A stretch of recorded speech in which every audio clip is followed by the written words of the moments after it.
Hey, hello, welcome or welcome back. Glad to have you. Either way, as usual. Now, if you were like me and you have been spending a decent amount of time on TikTok, we're not going to explore how much time or think about that too deeply, though maybe assess for the future.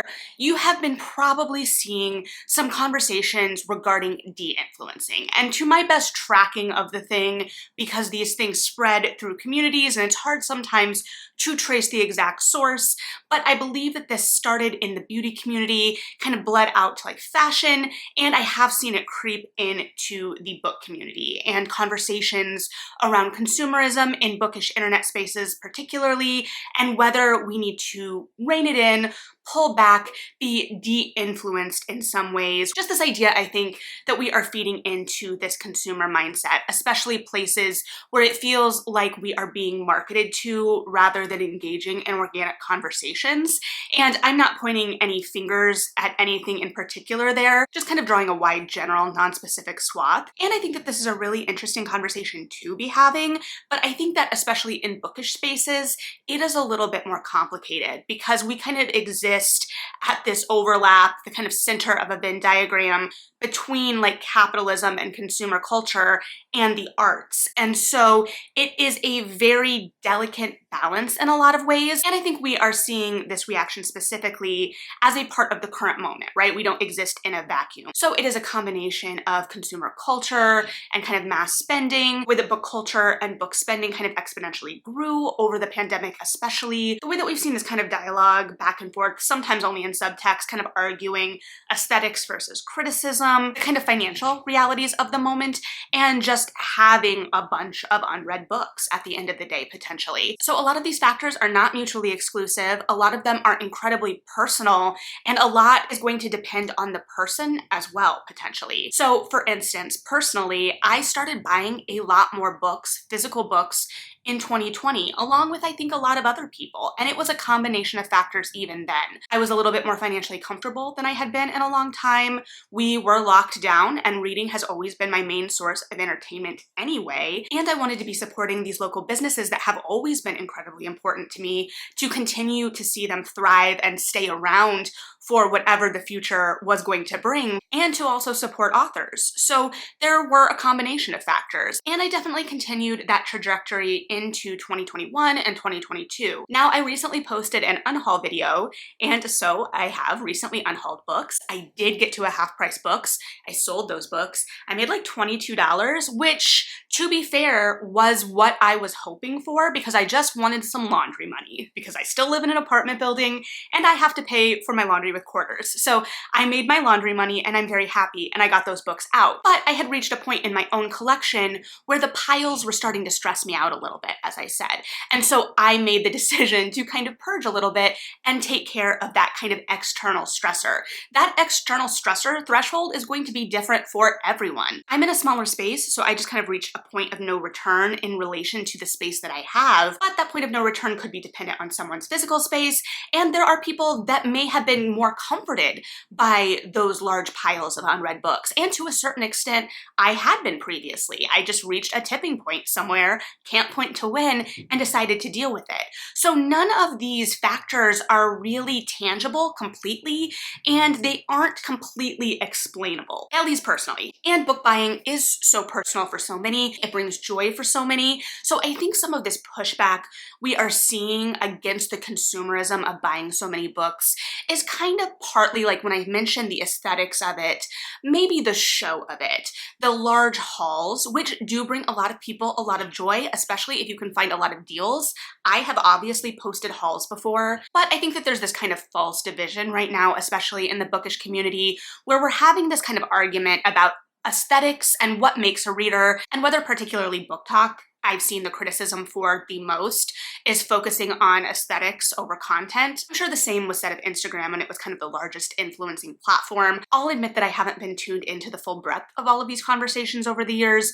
Even though I've been in these spaces and even though I have this channel now, I am still a lurker at heart, so I know that I missed things. But I think that those arguments, as others have argued before, are a little reductive because I think what we're seeing perform well on certain platforms platforms is just a nature of the platform or a reflection of the platform itself. So people are finding ways to discuss and celebrate their love of books and reading in new ways. And these platforms are inherently visual, so I think that that inevitably plays into things. Now, do things kind of snowball into this consumerism at times? I'm sure. Again, nothing exists in a vacuum, but I think that the way that we consider consumerism around books is much different inherently than the way we consider consumerism around something like beauty. And I think that some of that nuance is getting lost in the conversation because I think we're so focused on kind of reining things in and pulling back, and that absolutely makes sense in the current moment. And a lot of that is related to people's independent financial situations, and the financial situations of a lot of people are really fraught right now. I will admit that for me, my financial situation right now is 100% different than it was just last week. Like many people right now, I unfortunately was laid off last week. And so my kind of discretionary budget is gonna get reined in, unfortunately. I've already paused my Libro.fm subscription. I was very sad about it, but I also have like a dragon hoard of credits, so I'll be fine, I promise. But inevitably, books are an extra in the budget, and that's what's gonna get cut, especially when libraries exist. And I do apologize if this is indeed pretty rambly, but I did warn you that this was gonna be just me talking out my thoughts. But libraries, I've seen an increasing comment trend of people reminding that libraries exist. Sometimes it is admittedly a little frustrating, and I probably take for granted who all knows about the Libby app and that you can get ebooks and audiobooks through your library, because I have been so clued into that since it launched. And in the same way that I think we're seeing like these reactions kind of judging people for how much they read, I think that there is a somewhat reaction to how much people buy as well. And again, that is an incredibly personal decision. My kind of personal take on it is that if it's within your budget and it's making you happy, more power to you. But the library is an option for people like me who are trying to kind of reassess their budget. And there's also the added bonus. Librarians, correct me if I'm wrong, but one of the librarians I had worked with previously told me this. If you are utilizing your library more, if there's more circulation, if there is more demand, provable demand for those services being offered, you are going to get more tax dollars sent to the library potentially. You have those statistics to prove that the community is utilizing the service. For instance, when I was a librarian or a library assistant or a high schooler working at a library back in high school, redundant, I know, we used to scan every book that we were reshelving if we had picked it up from just around the library. Those little carts where you leave books for librarians to reshelve. I used to feel really bad about leaving things there personally. I didn't want to create more mess, but I later learned that we would scan those books if someone was reading them in-house, and then it counts as a circulation. It counts as that book being utilized, and one, that helps with weed out numbers later, and two, it shows that things are being used in-house. It shows that things are being utilized, and then we have data to point to more demand. Now, personally, I live in Chicago. The library is amazing, very well funded, expansive. I love it. I don't know how much difference I am really personally making in my circulation numbers in Chicago. I'm still going to make those circulation numbers work for me, don't worry. But if I was still like in my hometown, those circulation numbers would probably weigh a little heavier. So I guess what I'm saying is, even if you do have to rein in your budget, if you do have to kind of reassess, or maybe just want to reassess, buying isn't making you happy in the same way that it used to, then you still have that incredible power in using the library, on top of it being just a fantastic and vital resource for the community. But what if buying books is still making you happy? What if you do still have the budget for it, and you're seeing this kind of de-influencing trend kind of snowballing, and you're unsure how to kind of reconcile it going forward?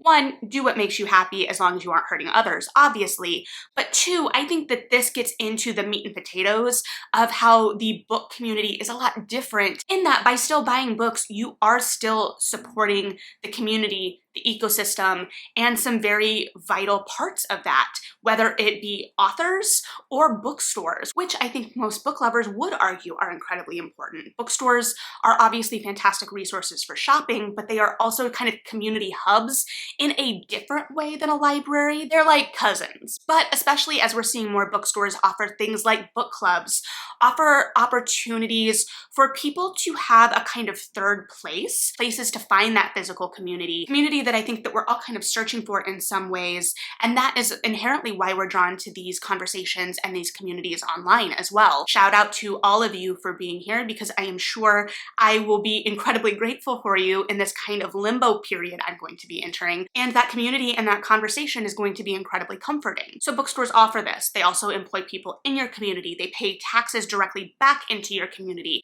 There is a lot of net benefit there. And then of course we have the more arts patronage angle. Outside of some indie publishers that are organized as nonprofits, and I can't name any off the top of my head, but I know they exist. If you know, let me know. Outside of that, publishers are out to make a buck. We are seeing this unfortunately play out with HarperCollins right now. I think most readers know that voting with our dollar means something. We've seen these conversations happen again and again, and there are a lot of readers that put incredible thought into the books that they end up buying new because they are specifically supporting certain authors. And there is something incredibly powerful in that. We know that those numbers mean something to publishers, especially when a book is new. And there is a whole conversation I will probably have separate about how I think that the publishing industry forces consumers to adapt to what they want rather than adapting to what consumers want, because I think that there is so much to dig into there, but we have been forced to kind of adapt in that way. So in many ways, buying that book, whether it is physical, digital, audio, it is a way to directly support the author. The author gets paid on that. I have admittedly justified many a new book purchase with this supporting the author angle. And I don't think that there is anything inherently wrong with that. Again, as long as it is a financially responsible decision for you to be making. We know that authors are incredibly underpaid and most don't even earn out on their books. And this is a way to show support, to vote with our dollars, to show publishers what we as readers are interested in and what we want to be reading and what they should continue to support in terms of acquiring new projects in the future. There is incredible power in that. In the same way that when you are checking things out from the library, you are showing demand for that and increasing the odds of that staying in a collection and for like things to be purchased in the future. So there is an impact to our reading choices. And if you're like, well, Melody, what about the people that are only buying the bestsellers? One, you can buy whatever you want. Don't feel bad about it. Two, bestsellers often have incredibly long waiting periods at the library. So even if you're a heavy library user, you're more likely to go out and buy something if you're going to be waiting months and months and months for it. Additionally, money made at a publisher on the really hot, big titles end up supporting the smaller titles as well because it helps them acquire riskier projects, things that might not be as widely appealing to a mass commercial audience, but there is 100% an audience for them. And I think part of this de-influencing conversation has kind of creeped into this idea of what is being pushed and what is popular. I am not where my entire feed on TikTok is all book talk, so I don't have, a full picture, and I think even if my entire feed was, I still wouldn't. But I have a pretty eclectic array curated, so while I'm aware of the really big things, I don't know if it's to the extent that others would be. For instance, I know Colleen Hoover is big. I know that the numbers point to that. I know that the sales numbers point to that. But at the same time, I don't know that I fully processed just how big she is. Because one, I've never read any of her books. I honestly don't plan to. And two, she was also big when I was a bookseller. A lot of these big titles have been big in other parts of my reading life before they became big on Booktok. So I'm just kind of like, oh right, they're a big book anyway. So I think part of the de-influencing conversation goes back to the conversation I had about keeping up with the Joneses, in that it's this kind of cycle of what are you talking about and why, and things that are popular are going to be talked about more, one, because they're popular, and two, because people are looking to join in on an ongoing conversation. So they inherently snowball, and then people can branch out. And I think it's important to remember, especially with Booktok, that we are watching a lot of people get back into reading or get into reading for the first time. So a lot of these readers have probably acquired very exponentially large collections very quickly, and now they're kind of like taking a step back and moving into a new phase of their reading life. I think this is all just kind of part and parcel of it. We all go through these kind of waves where we kind of just take a step back and reassess. But I think that the community component and the patronage component, for lack of a better word in this moment for that concept, are at the heart of what make the de-influencing conversation different for the book community. And that's not to say that these other kind of sub-communities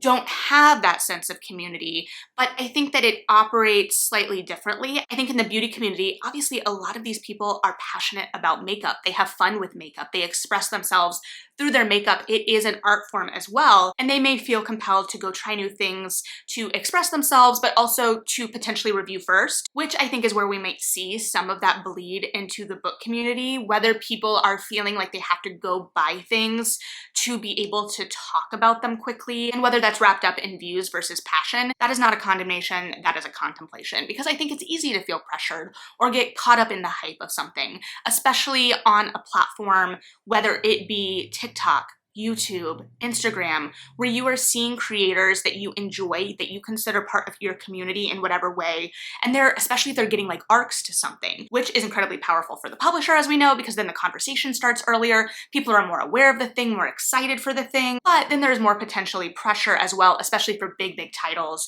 to join in on that conversation. I do wonder, this is a tangent, but when I was at the bookstore, I think I had at least once where someone came in and they asked for the paperback. Very common question. It was also very common to have to explain to customers that paperbacks generally don't come out for 6 months to a year after the hardcover released. And in this case, the book had just come out like within the month, I think. So I had to tell the customer that, and they're like, oh, and they weren't being rude at all in this instance, to be clear. But they were like, oh, I thought I saw it in paperback. And I have to wonder, because arcs are out there. Like, what if you're just seeing someone on the train reading an arc, which is going to be a paperback? You are not like neck deep in the book community. You don't really know what an arc looks like. You just see someone reading this book that you've heard about on the train, and so you think that there is a paperback edition of that. I don't know. That's probably more related to the conversation of the publishing industry expecting consumers to adapt instead of the other way around. But if you've ever run into that yourself, please let me know, because it's something I think about actually pretty regularly. I think that it's probably a little bit more well-known now, but especially like 5 or 6 years ago, I don't think it was. And physical arcs were a lot more abundant at the time as well, because we have seen publishers really pull back on issuing physical arcs. And so we see those go out the most as a physical object when they can make the most impact as a physical object, which brings us to the conversation, I think, that goes back to the aesthetics conversation of books as physical objects versus books as the thing you read. I don't know. I don't know what the inverse of that is. And I don't, again, think that they are mutually exclusive. I think especially now that ebooks are around, even if publishers have kind of messed up the pricing of that so people don't inherently go to them first anyway, but I think that we are drawn to books that are more physically attractive, that look good in our space, that make us feel good. And I think that that ties into a lot of like special editions and book boxes, which I think is also where we're seeing a lot of this kind of de-influencing and burnout. People kind of reassessing what they're getting, what they're paying for, what is actually bringing them joy, and making decisions to adjust their buying habits going forward accordingly. So I don't know, I guess at the end of the day, my through line here is that this is a more complicated issue than it appears at face value, because absolutely, especially in this financial climate, people should be making purchasing decisions that make sense to them.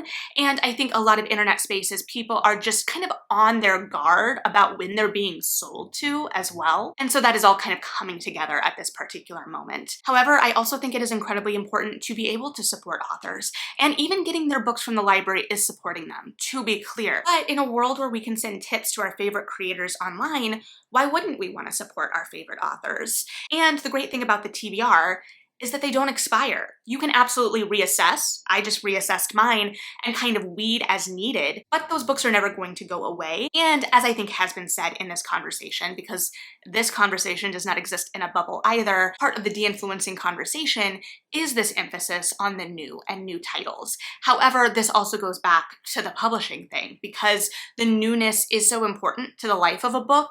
That's partly why I talk about books for Feature Fridays, or try to, that are within the same release year, because I know that the sales are so important to the longevity of the book and to the author's career, unfortunately. So I think that this conversation will continue to evolve, and these are pretty evidently my kind of initial off-the-cuff thoughts, but I wanted to bring them to you and kind of see what you guys were thinking about all of this, because I think it is such an interesting conversation. And if you would be further interested in exploring the tangent of the way publishers force us as readers to kind of fit the mold they want us to fit rather than meeting us as consumers with what we want, let me know as well, and I can also babble about that. But again, these are just kind of my broad thoughts, because I do find this conversation really interesting, but I also found myself kind of chafing at it when I was seeing it online. It just felt a little bit more nuanced, and I have definitely seen creators delve into that nuance. I just wanted to kind of take this space to kind of tease it out a little bit. So let me know what you're thinking. Thanks for hanging out and listening to these thoughts, as kind of scattered as they were.